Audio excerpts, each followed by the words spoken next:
কি ব্যাপার রাসেল, তোমরা এত তাড়াতাড়ি বাসায় আসলে যে? আরো কিছুদিন থাকতে। আন্টি, আপুর নাকি কাজ আছে, তাই চলে আসলাম। আর 10 দিন তো থেকে আসলাম। ঠিক আছে, তুমি রুমে গিয়ে ফ্রেশ হয়ে আসো, আমি টেবিলে খাবার দিচ্ছি। ঠিক আছে আন্টি, এই বলে নিজের রুমে চলে আসলাম। রুমে এসে ওয়াশরুমে ফ্রেশ হয়ে নিচে চলে আসলাম। একটা চেয়ার টেনে বসলাম। আপুকে দেখলাম না টেবিলে, তখন আমি আন্টিকে বললাম, আন্টি, আপু কোথায়? আপু খাবার খাবে না? ও তো খাবার খেয়ে রুমে চলে গেছে, তুমি খেয়ে নাও। ও, আমি আর কোনো কথা না বলে খাবার খেয়ে রুমে চলে আসলাম। দেখতে দেখতে আরও 10টা দিন চলে গেল। আপুর সাথে কথা বলতে গেলে আমার সাথে কথা বলে না। এই 10টা দিন অনেক কষ্টেই কেটেছে। রিয়াদের বাসায় তেমন কষ্ট পাইনি, কারণ রিয়ার সাথে দুষ্টুমি করতে করতে দিন পার হয়ে গেছে। কিন্তু এখানে তো আপুই আমার সাথে সবসময় দুষ্টুমি করতো। আমি এখন বুঝতে পেরেছি, আপুর সাথে কথা না বলতে পারলে আমি অচল। আপুর আগের দুষ্টুমিগুলো খুব মিস করছি। আমার মনে হয় আমিও আপুকে ভালোবেসে ফেলেছি, কিন্তু আন্টি আঙ্কেল কি আমাদের মেনে নেবেন? সমাজের মানুষ কি বলবে? আপুকে দেখে এখন সবসময় হাসি খুশিই থাকে। কার সাথে যেন মোবাইলে সারাদিন কথা বলে। আপু কি তাহলে অন্য কাউকে ভালোবাসে? না, আমার মনের কথা আপুকে খুলে বলতেই হবে। রাতে রাফিকে ফোন দিয়ে বললাম কলেজের সামনে দেখা করতে। রাফিকে বলে দেখি সে কি বলে। আমি একটা জামা গায়ে দিয়ে বাসা থেকে বেরিয়ে একটা রিক্সা নিয়ে কলেজের সামনে চলে গেলাম। কিছুক্ষণ পর দেখি রাফি বাইক নিয়ে আমার সামনে আসছে। রাফি বাইক সাইড করে আমার সামনে এসে বলল, কিরে, হঠাৎ জরুরি দেখা করতে বললি কেন? আসলে তোর সাথে একটা কথা আমি শেয়ার করি নাই, এখন না করে পারছি না। কি কথা বল। তাহলে শোন। তারপর রিয়াদের বাসা এবং আপুদের বাসা থেকে সব কিছু খুলে বললাম। এখন তুই বল আমি কি করব? আঙ্কেল আন্টি যদি জানতে পারে তাহলে তো আমাকে বাসা থেকে বের করে দিবে। তখন আমি কোথায় যাব? তোর এই বন্ধু থাকতে তোর কোনো সমস্যা নেই। তুই আপুকে তোর মনের কথা খুলে বল, পরেরটা পরে দেখা যাবে। আপুকে এখন আমাকে ভালোবাসবে? আমি তো তার মনে কষ্ট দিছি। হয়তো কিছুদিন তোর সাথে অভিমান করে থাকবে, তারপর এমনিই অ্যাকসেপ্ট করে নিবে।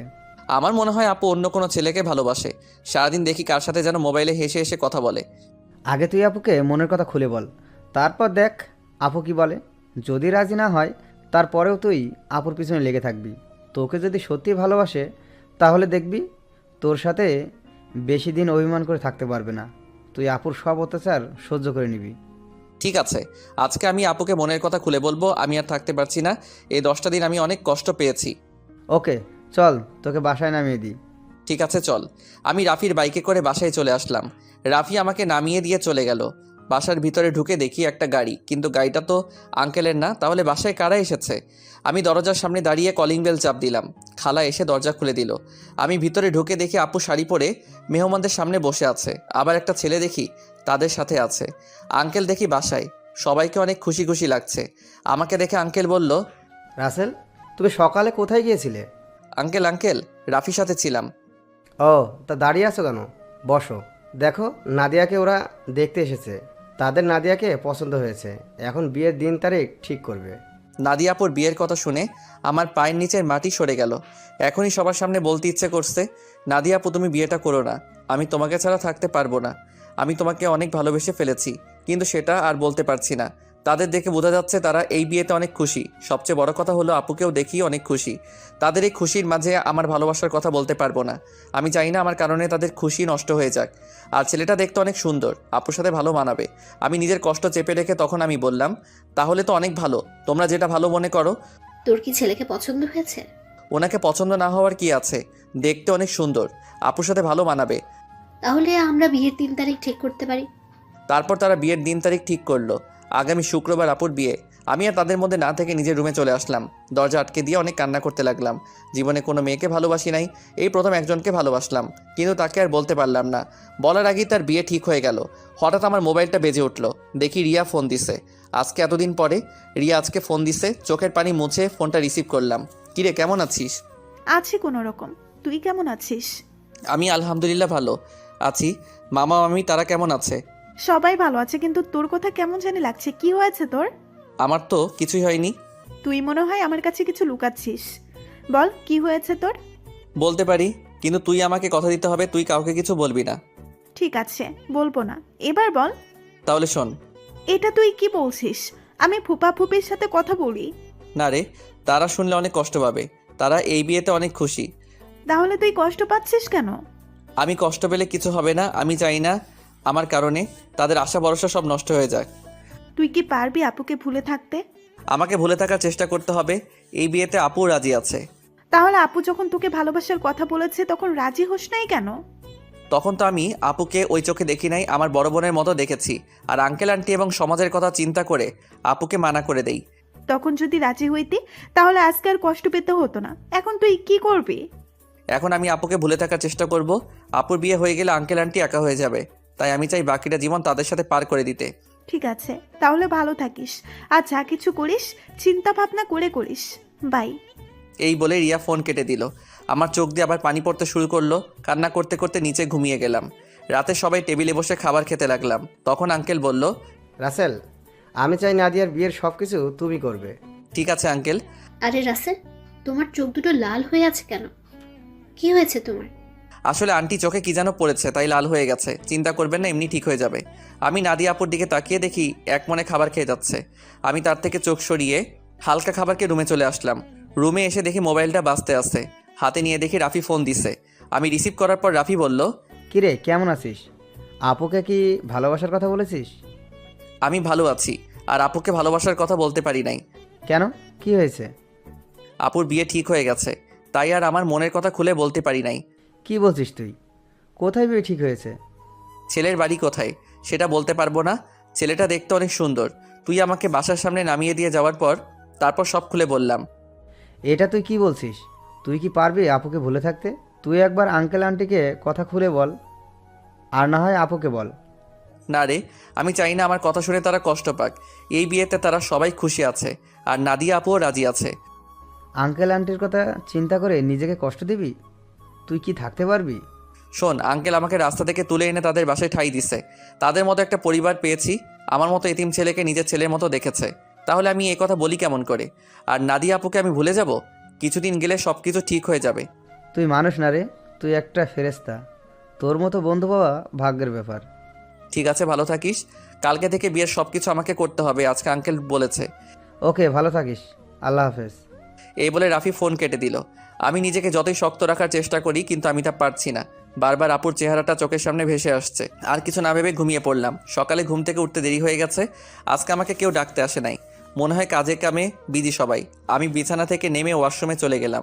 ফ্রেশ হয়ে একটা জামা গায়ে দিয়ে নিচে আসলাম। নিচে এসে একজনকে দেখে আমি পুরো অবাক হয়ে গেলাম। এ আর কেউ নয়, আপুর সাথে যে ছেলের বিয়ে ঠিক হয়েছে সেই ছেলে। আমি এখনও ওনার নাম জানি না। আমাকে দেখে ডাক দিল, আসসালামু আলাইকুম দুলাভাই, কেমন আছেন? আলহামদুলিল্লাহ ভালো আছি। তুমি কেমন আছো? আমিও ভালো আছি। দুলাভাইয়ের নামটা তো জানা হলো না, তা হঠাৎ বিয়ের আগে শ্বশুরবাড়িতে? আমার নাম রনি। নিজেদের অফিস দেখাশোনা করছি। আর আজকে নাদিয়াকে নিয়ে মার্কেটে যাব বিয়ের কেনাকাটা করতে। আমি চাই নাদিয়ার পছন্দের মতো সব কিছুই কিনে দিতে। খুব ভালো। তা আপু কোথায়? নাদিয়া রেডি হয়ে আসছে, তুমিও আমাদের সাথে চলো। না দুলাভাই, আঙ্কেল আমাকে বিয়ের সব কিছুর দায়িত্ব দিছে। আমি নাস্তা করে বাইরে গিয়ে বিয়ের কার্ডের অর্ডার, ডেকোরেশন সব কিছু করে আসতে হবে। আমার হাতে অনেক কাজ। আপনি আপুকে নিয়ে যান। তোমার যখন কাজ আছে তাহলে তো আর জোর করা যাবে না। চলুন, নাস্তা করবেন। আমি বাসা থেকে করে এসেছি, তুমি করে নাও। ঠিক আছে বলে নাস্তার টেবিলে চলে আসলাম। খালা আমাকে নাস্তা দিয়ে গেল। হঠাৎ সিঁড়ির উপর চোখ গেল। দেখি আপু সুন্দরভাবে সেজে গুজে নিচে নামছে। আপুকে দেখতে অনেক সুন্দর লাগছে। আপু আমার দিকে তাকাতে আমি চোখ সরিয়ে নিলাম। তারপর তারা দুজনে বাসা থেকে বেরিয়ে গেল। আমি হালকা নাস্তা করে বাসা থেকে বেরিয়ে রিক্সা নিয়ে রাফিদের বাসার সামনে চলে আসলাম। ভাড়া মিটিয়ে কলিং বেল চাপ দিলাম। কিছুক্ষণ পর রাফির আম্মু দরজা খুলে দিল। আসসালামু আলাইকুম আম্মু, কেমন আছো? আম্মু, কাজে অনেক বিজি ছিলাম, তাই তোমার সাথে দেখা করতে পারি নাই। প্লিজ আম্মু, তুমি আমার উপর রাগ করে থেকো না। আম্মু আমাকে জড়িয়ে ধরে কপালে 2টা চুমু দিল। তারপর বলল, এতদিন পর তোর এই আম্মুর কথা মনে পড়েছে? সরি আম্মু, আমার ভুল হয়ে গেছে, আর কখনো এমন ভুল করব না। ঠিক আছে, এখন ভেতরে আয়। রাফি তার রুমে আছে, তুই ওর রুমে যা, আর আমি কফি পাঠিয়ে দিচ্ছি। ঠিক আছে আম্মু। আমি ভিতরে ঢুকে উপরে রাফির রুমে যেতে লাগলাম। এবার আপনাদের বলি, রাফির আম্মু জানে আমার আব্বু আম্মু নেই, আমি একটা এতিম ছেলে। তখন রাফির আম্মু আমাকে বলে, কে বলেছে তোর আব্বু আম্মু নেই? আজকে আমি তোর আম্মু। এখন থেকে আমাকে আম্মু বলে ডাকবি। এখন আমার 2 ছেলে। এরপর থেকে রাফির আম্মুকে আমি আম্মু বলে ডাকি। রাফির রুমে এসে দেখি রাফি বিছানায় শুয়ে মোবাইল টিপতে আছে। আমাকে দেখে উঠে বসলো। কিরে, তুই কখন আসলি? এই তো কিছুক্ষণ আগে। তা তুই আসবি, আমাকে তো বললি না। আমি তো এমনি আসি নাই, আপুর বিয়ের সব দায়িত্ব আঙ্কেল আমাকে দিছে। আমি তো একা একা সব কিছু করতে পারবো না, তাই তোকে নিয়ে সব কিছু করবো। নিজের ভালোবাসার মানুষের বিয়ের সব দায়িত্ব পালন করবি? তোর কি একটুও কষ্ট হচ্ছে না? কষ্ট হলে তো কিছুই করার নেই। আঙ্কেল আন্টির সুখের জন্য আমি সব কিছু করতে রাজি আছি। এখন তাড়াতাড়ি রেডি হয়ে নে, হাতে অনেক কাজ আছে। ঠিক আছে, তুই বস, আমি ফ্রেশ হয়ে আসছি। এটা বলে রাফি ওয়াশরুমে ঢুকে ফ্রেশ হয়ে আসলো। আম্মু এসে আমাদের কফি দিয়ে গেল। দুজনে কফি খেয়ে আম্মুর রুম থেকে বিদায় নিয়ে বাহিরে চলে আসলাম। বাইক নিয়ে দুজনে বেরিয়ে পড়লাম। প্রথমে বিয়ের কার্ডের অর্ডার দিলাম, তারপর বাকি যে কাজ ছিল সব কিছুর কাজ সেরে বাসায় চলে আসলাম। রাফি আমাকে বাসার সামনে নামিয়ে দিয়ে চলে গেল। আমি বাসার ভিতরে ঢুকে কলিং বেল চাপ দেওয়ার পর খালা এসে দরজা খুলে দিল। সব কাজ শেষ করে আসতে সন্ধ্যা হয়ে গেছে। আমি আর বাহিরে দুপুরে খাবার খেলাম। ভিতরে ঢুকে দেখি আঙ্কেল আন্টি সবাই বসে কফি খাচ্ছে আর কথা বলছে। আমাকে দেখে আঙ্কেল ডাক দিল। আমি গিয়ে তাদের পাশে বসলাম। রাসেল, সব কাজ কি শেষ? জি আঙ্কেল, কালকে সকালে ডেকোরেশনের সব লোক মালপত্র নিয়ে চলে আসবে, আর বিয়ের কার্ড কালকে বিকালে নিয়ে আসতে বলেছে। ফুলের লোক গায়ে হলুদের দিন সকালে আসবে। ঠিক আছে, তুমি এখন রুমে গিয়ে ফ্রেশ হয়ে কিছুক্ষণ রেস্ট নাও, কালকে আবার কাজে লেগে পড়তে হবে। ঠিক আছে আঙ্কেল, এই বলে নিজের রুমে চলে আসলাম। ওয়াশরুমে ঢুকে ফ্রেশ হয়ে বিছানায় শুয়ে পড়লাম। রাতে খাবার খাওয়ার জন্য খালা ডেকে গেছে, তাই বিছানা থেকে উঠে নিচে চলে আসলাম। টেবিলের সামনে গিয়ে দেখি আঙ্কেল আন্টি আর আপু বসে আছে। আমি একটা চেয়ার টেনে বসলাম। আন্টি খাবার বেড়ে দিল। আপুর দিকে তাকিয়ে দেখি এক মনে খাবার খেয়ে যাচ্ছে। আমার দিকে একটাবার তাকালো না। আমি খাবার খেয়ে নিজের রুমে চলে আসলাম। তারপর বিছানায় শুয়ে পড়লাম। পরের দিন বিকালে বিয়ের কার্ড নিয়ে আসলাম। তখন আমি আঙ্কেলকে বললাম, আঙ্কেল বিয়ের কার্ডগুলো কি করব? তোমার বন্ধু বান্ধব কতজন আছে তাদের একটা করে দিয়ে আসো, আমি কিছু রাখছি, আর বাকিগুলো নাদিয়াকে দিয়ে আয়। আঙ্কেল আমার তেমন বন্ধু নেই, আমার একমাত্র বন্ধু রাফি এবং তার পরিবার। ঠিক আছে, তাদের বিয়ের কার্ড দিয়ে এসো, আমি কিছু রাখছি, বাকিগুলো নাদিয়াকে দিয়ে আয়। আঙ্কেল কিছু কার্ড রাখলো। বাকিগুলো নিয়ে আপুর রুমের সামনে গেলাম। বাহির থেকে বললাম, আপু ভিতরে আসতে পারি? আয়। আমি ভিতরে ঢুকে দেখি আপু বিছানায় বসে আছে, কিন্তু অবাক করার বিষয় হলো আপুর চোখ দুটো লাল হয়ে আছে। আমাকে দেখে বলল, কেন এসেছিস? আসলে আপু, আঙ্কেল বলেছে বিয়ের কার্ডগুলো তোমাকে দিতে, তোমার বন্ধু বান্ধবকে দেওয়ার জন্য। ঠিক আছে, রেখে যা।